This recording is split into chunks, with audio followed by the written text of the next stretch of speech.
ইনসাফ প্রতিষ্ঠা করব এবং আমার শত্রুর সাথেও যেন বেআইনসাফি না হয়, ওই ধরনের সিস্টেম আমি যেন বাংলাদেশে তৈরি হয়, সেটি নিশ্চিত করার প্রচেষ্টা আমাদের অব্যাহত থাকবে।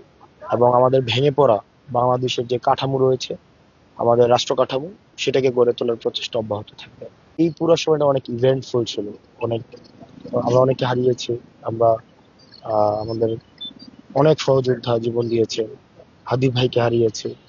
আমাদের কাঁধে অনেক দায়িত্ব এসে গিয়েছে। আহত অনেক আমাদের আশেপাশে মানুষ হয়েছে।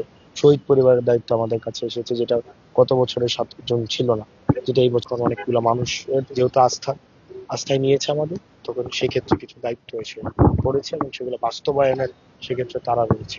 স্পেসিফিক আমার যে বিষয়টা, যে আমাদের উন্নয়ন কার্যক্রম এটা অব্যাহত থাকবে। সরি সরি সরি লাইফে কখন কি হয় গ্যারান্টি আছে? তাই ইন্স্যুরেন্স করুন সিটি ব্যাংকে, কারণ ইন্স্যুরেন্স করলে সিটিতে সুরক্ষা পাবেন নিশ্চিন্তে।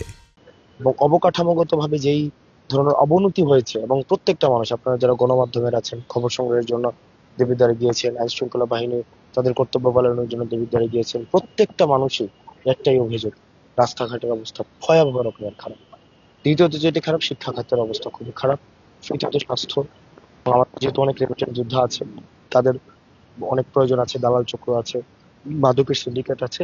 এই সামগ্রিক এই বিষয়গুলিকেই অ্যাড্রেস করার প্রচেষ্টা সবসময় অব্যাহত আছে। তো আমার ন্যাশনাল পলিটিক্স এর জায়গা থেকে, আমার এনসিপির যেই পলিটিক্স, সেটা হচ্ছে স্বচ্ছতা নিশ্চিত করা, দুর্নীতির বিরুদ্ধে আমাদের জিরো টলারেন্স, এবং রাষ্ট্র কাঠামোর একটা হচ্ছে ঢেলে সাজানো, এবং হচ্ছে এই ফেসিবাদী কাঠামোর চূড়ান্ত বা পূর্ণাঙ্গ বিলোপ, সেই জিনিসগুলোতে আমাদের যেন অব্যাহত অবশ্যই থাকে।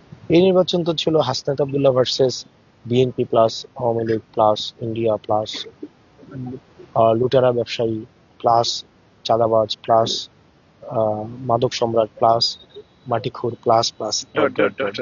তো আমি আসনাদ আবদুল্লাহ, আমার সাথে জনতা ছিল, দিন শেষে জনতার আস্থাই হচ্ছে এখানে বিজয়ী হয়েছে।